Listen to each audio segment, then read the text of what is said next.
On en parle de l'instinct animal et peut-être cet instinct animal qui est un peu décuplé pendant une grossesse.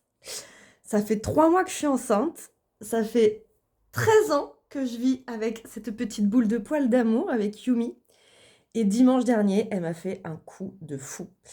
On était à l'océan avec mon chéri et une amie. Elle était, Yumi, sous son parasol, à l'ombre, tranquillement et tout. Et tout d'un coup, elle se met à gratter dans le sable, à vouloir faire un trou, et elle se blottit dedans. Et je comprenais pas, je dis mais qu'est-ce qui lui prend? Donc je vais la voir et tout, et là, grosse rafale de vent. C'est pas, il y a les parasols qui commencent à voler partout sur la plage, dont un qui s'arrête là. Le bâton, là, il arrive et il s'arrête dans l'os de ma hanche ici, de mon bassin. J'ai halluciné. J'avais compris qu'il y avait un truc qui allait pas, j'avais compris là qu'elle était en panique, il y a quelque chose qui allait se passer parce que je l'ai jamais vu faire ça. Et là, j'ai halluciné quand j'ai vu que le parasol est arrivé et il s'est arrêté sur moi, juste à côté de mon ventre.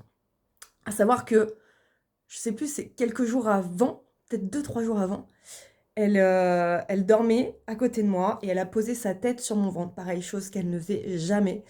Elle a vraiment des attitudes hyper protectrices depuis que je suis enceinte.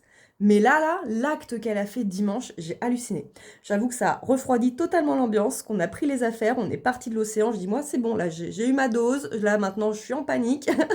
Je vois que la vie ne tient qu'à un fil, même si elle n'est pas encore, voilà, dans la matière. Enfin, dans la matière, si, elle est quand même dans la matière, mais je vois que ce petit être qui est en création, mais sa vie à lui aussi ne tient qu'à un fil. Et donc, merci à Yumi pour sa protection. Merci pour son alerte. Et on a préféré du coup aller manger une glace sur le bord de la plage, sur le bord de mer, plutôt que de rester dans ces rafales de vent qui apparemment étaient dangereuses. Je serais curieuse que tu me racontes si toi aussi tu as eu des aventures comme ça avec tes animaux, où tu as vu leur instinct ou leur protection pendant ou hors grossesse, peu importe.